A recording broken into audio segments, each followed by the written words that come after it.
Hey guys, back with another video. It's your girl Dennise here, back with another video. I'm gonna jump into it. If you're not done so yet, hit that subscribe button, like, comment, share. I am kind of rushing. I had a client at 1, so I was supposed to be already recording, but I got distracted. So yeah, I am on my way. My client is at 1. Oh no, my client is at 1, and it is currently like 12:40, somebody be 12:50. I'm literally down the street. What I mean by down the street is like another maybe 10 minutes, if that. It depends on everybody else around me driving, if they drive fast or not. So I'm trying to hurry up because I don't like being late. I like having enough time to set up. I don't like setting up in front of my clients just because it's like once they come, I want to get started. But yeah, I was trying to get the previous video uploaded. It should be uploaded, and it was just too many technical difficulties for literally no reason. Like, my phone was literally pissing me off. So I'm trying to hurry up and get there so I can set up. She's doing a Christmas set. I might be able to record a little bit of it. I don't know yet because I don't know what I'm going to use to hold the phone up. So we'll see. We will see. Yeah, I look a mess. Oh, y'all can't even see me. I'm not fancy. I don't have a stand. Y'all, them locks broke my hair off in the front so bad. I think maybe my hair just wasn't ready for that kind of style or something. I don't know. So, see, my client literally just texted me saying she's there, but the door is locked. Even though her appointment is at 1. About to hurry up. So, yeah, I'm going to record a little bit of me doing her nails, I guess. I guess that's what VLOGMAS is, just literally vlogging your life every single day, I guess. That's literally all it is. So, yeah, I'm going to record her nails a little bit, show y'all the finished product. I only had 1 client. It's been real slow. Every time around this time of the year, it get really slow. Like, I was never really a booked and busy nail tech, but it gets really bad during this time to the point I'm like, dang, I ain't got no money. So yeah, I only had 2 clients. She's my second client this week. So, and I usually have at least around 24 appointments open a week, 24 to 30, and I only had 2 clients. So yeah, that gives you a hindsight. But yeah, like I said, I'll record when I get there. So since technically this is just gonna be me showing you doing my client's nails, I guess it's gonna be like more of a voiceover. This is my lovely client. I did ask her, can I record her beforehand, even though her face is not in it. It's still just asked to be, be courteous or whatever. But she did ask for a Christmas set. I'm going to post a picture on the screen so you can see the set she wanted. She doesn't want that length, but she wants that design. So, of course, what I always tell my clients, I could get as close as I can to that picture because the pictures they usually show me are not my sets, so I would just get as close as I can to that picture. As you saw, I did use my metal cuticle pusher. I use it to help lift the cuticle that is on the nail plate, and of course if I could scrape it off, I use that, and then I go in with my needle drill bit. It looks rough because everything is sped up, by the way. Everything is not real live. But she did have some dead skin on her nail plates. So I go in with my needle bit to get that up. And of course, lift anything that... Basically, just all the dead skin. I don't know what I was about to say with that. But yeah, and then after that, I go in with my ball-shaped drill bit. I only really use this. Some people use this to clean the cuticles. I only use that to really push the epinicium. Like, well, not push it, but like round it out. It doesn't hurt the clients. None of my clients ever said it hurts. I even use it on myself. It kind of just helps push the epinicium to make it more round at the base, like where you put like your cuticle bead at. That's what I use it for. And of course, like, because I do cut excess skin that's literally just lifted, I do cut that. I don't cut anything that's not lifted. So, and I don't force it. So yeah, that's all I'm doing.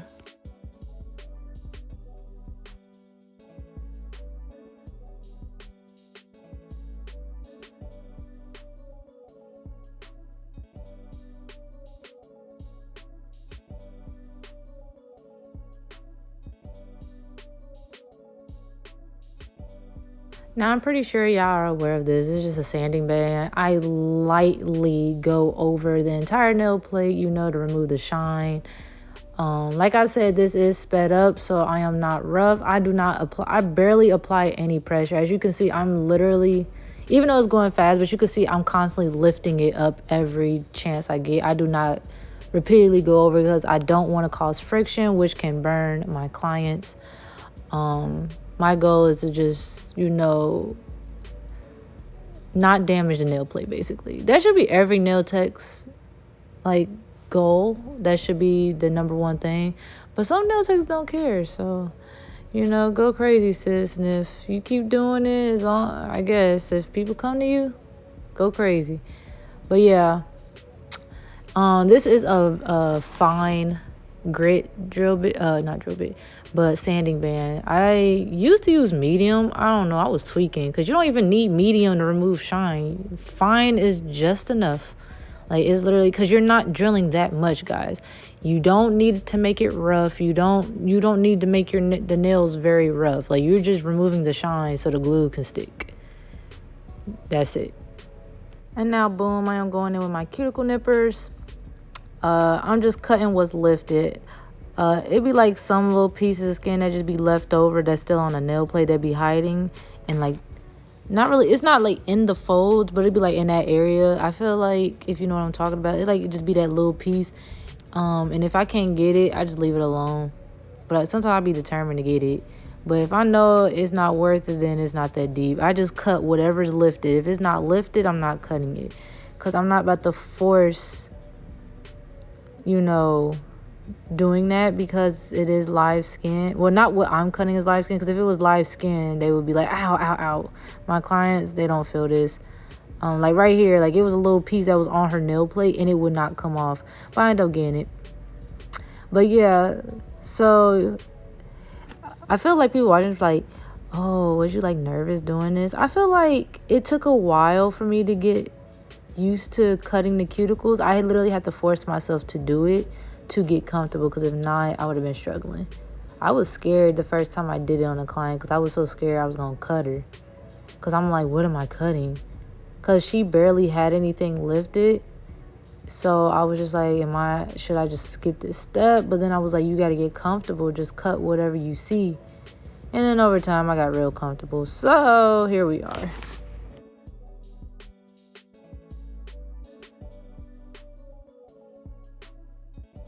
Now I am going in with, what is it, the 3XL tapered square straight tips. I got these from my local, sorry, I'm tired, y'all. I got this from my local nail supply store. I used to order them, but some people that be selling these be finessing. I get them from the store, a 500 piece for $10. All right, you can get them from Amazon too. I don't know how much Amazon's selling them for, because I don't buy it on Amazon. I just get it from the nail store, because it's only $10 for a bag of 500. It be good selling it for $20, $25, and I'm no ma'am, no ma'am. I'm just gonna go straight to the nail store. So yeah, I'm going in, making sure they're straight. Another thing, I don't really remember if her fingers were crooked or anything. I think she had pretty straight fingers. It probably was her middle finger, I think, or was it? I think it was her ring finger or her middle that it was slightly curved. So I had to make sure the tips were straight regardless of the curve. I left the nail straight, so it will look quote unquote crooked to her, but it really isn't. It's just going straight, so everything can be straight together. And I also file the sides of these sometimes, because there's a weird dip on the sides, where at the little crescent shape part of it. It's like a weird dip. And it be like kind of like the tip will fit the nail, but this dip is just in the way. So I filed that off.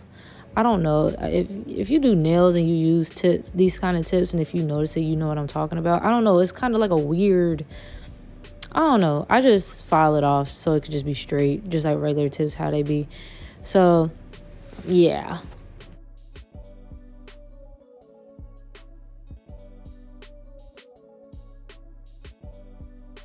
Okay, now we're about to cut the nails to the desired length. She wanted long. I always cut my nails to the longest length I consider long, and then they could tell me if they want it shorter, because you can always go shorter, but you can't go long. Like, you can go longer, but you just got to go out your way to either put a new tip on, or you just got to build it longer. Nobody got time for that. So I go to the longest length, and she tell me to shorten it. So as I go, I make sure all the nails are the same length across the board. And when it gets to the thumb, I use a form to measure the index finger, the length of that nail, and then I put under the thumb to measure that nail, so we can make sure the entire hand is one length. And then when I do the other hand, I just put one hand on top of each other, measure the nails that way to make sure all the nails are pretty much the same. Now I'm going and clipping the sides of these nail tips, because if you didn't notice, like the nail tips on the side, they dip down too. I don't know. I think I'm gonna go back to curved tips. Like, yes, I like the straight look, but I don't know. The curved tips, you ain't gotta do all this. Well, you can. I don't know. I don't remember doing all this, but the straight tips, you gotta do this extra. Or maybe just the way these are built. I don't know. It's just aggravating, because why would y'all build the tips like that? I know, like, these tips are supposed to mimic a form set, like a form, like using forms. Because people be like, oh, I don't like straight tips. But I'm like, well, if you like forms, that's what it's supposed to imitate. Yeah. Pretty much. I don't know. Now I'm going in with my 8080 grit file. I use it to just, make it a little cleaner, and then I go on my drill to make it sharp. But yeah, since she asked for tapered square, it's not really much to file because the tips are already in a square shape. And then after me clipping the sides, it really it just made a square. All you gotta do is just clean it up a little bit, make it a little crisp, you know, and then go from there. Like, you ain't gotta really do much else. I'm going back in with my fine drill bit to, remove the shine from the nail tips. I don't know. I see nail techs don't even do this step, but then I see nail techs do this step.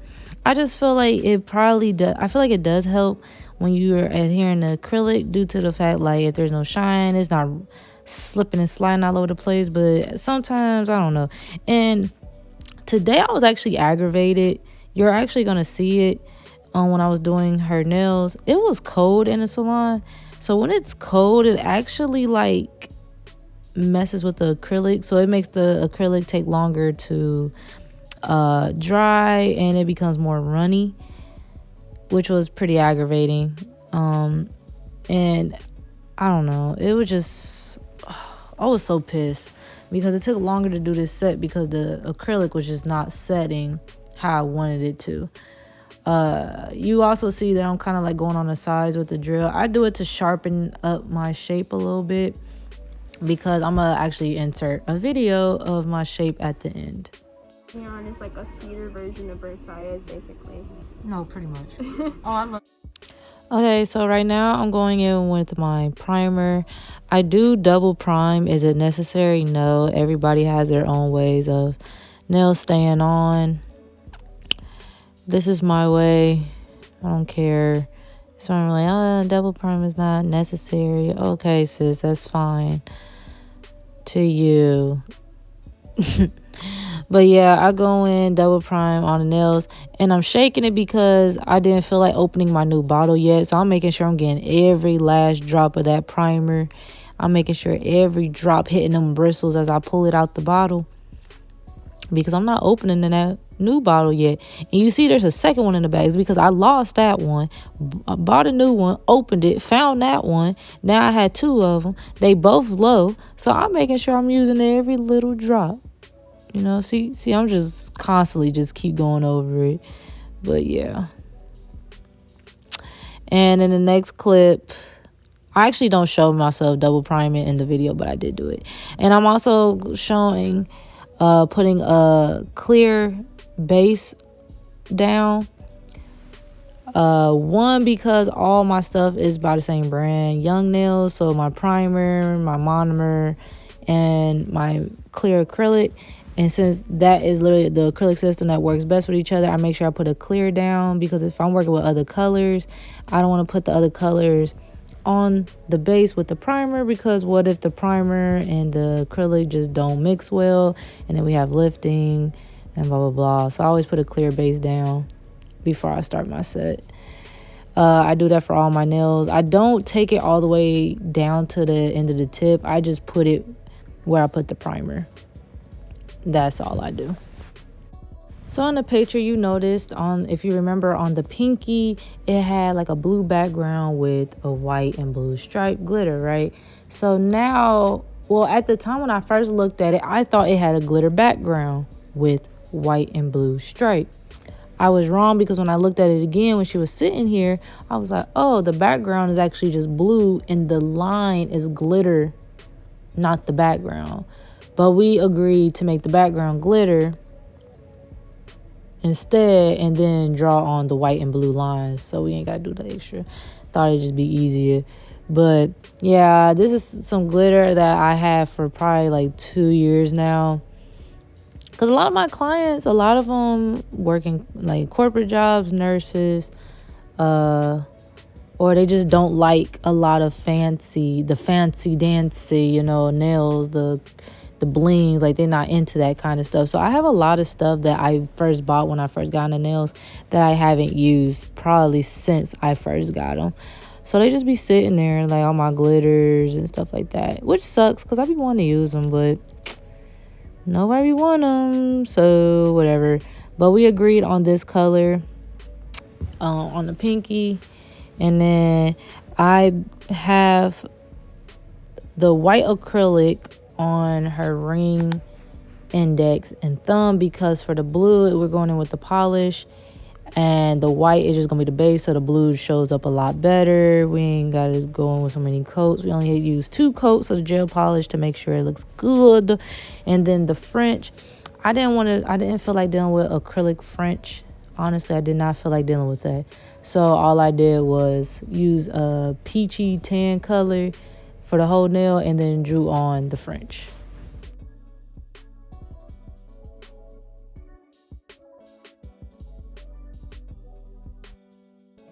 Also, remember I did say, because it was cold in there, the acrylic just was not setting. It was like very runny. It didn't matter how much I drained the monomer out my brush before I applied it. Even though this is the speed clear, so it does dry a little faster, but it was just runny. And y'all, it gets worse with the peachy nude acrylic. Oh my goodness, I thought I was gonna go crazy, like completely insane. The white wasn't that bad, but it was a little runny regardless of draining it in my brush. And you're probably like, wait, you're not draining that long. Remember, it is sped up, so it's a lot sped up, a lot faster. So yeah, it was literally, the white wasn't that bad. It was really the peach color. I don't know if you can really notice it when it's sped up, but yeah, I was getting frustrated.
Now here I am. I did the other hand as well, but I didn't feel like showing a recording of that because it's the same thing on both hands.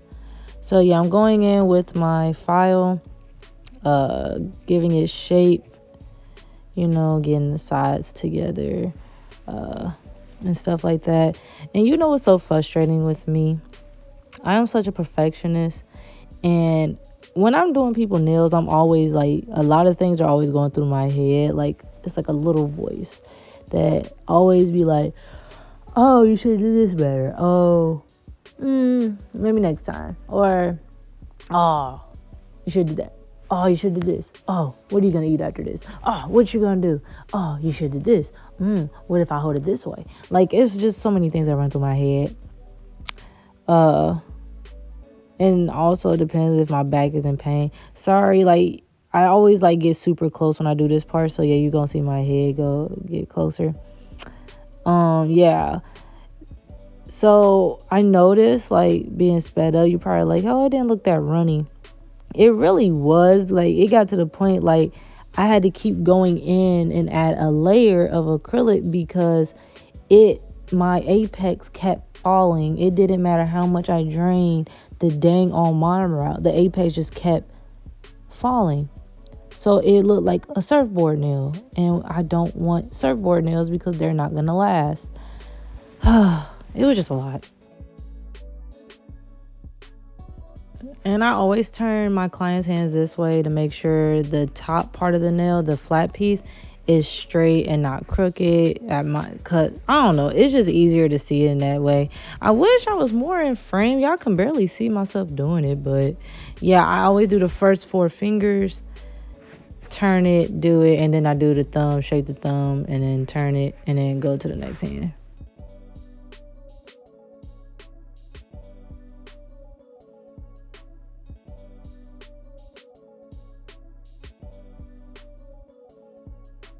I'm going in with an extra fine drill bit to go ahead and seal the cuticles. This gets any bulkiness around the cuticle area. I just make sure I get rid of that, and also be careful.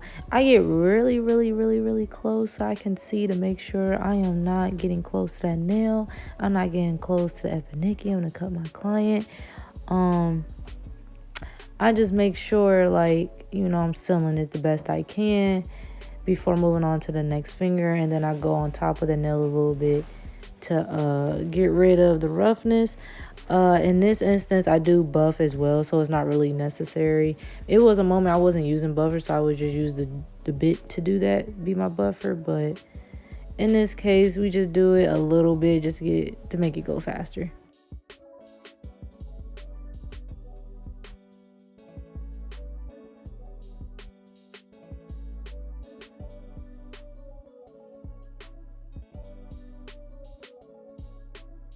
And I had to go in with the buffer just for the simple fact, since we're doing a lot of drawing and gel polish, I wanted a smooth surface, so buffing is a must unless you just don't care.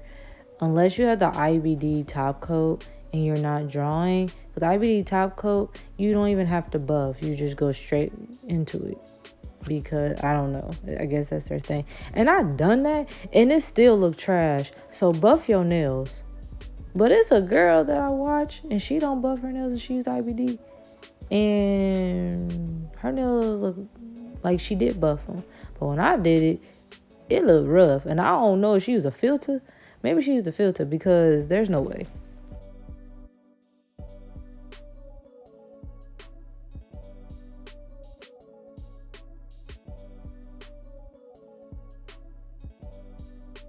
I am brushing her hands, and I told her to go wash her hands. Unfortunately, I did not record myself doing the designs, but in the next clip I will show you my final look of the set. I love it. It's so cute. But yeah, this is the end of this vlog. So if you have not done so yet, go ahead and hit the subscribe button, like, comment, share, and see you in the next video. Bye guys.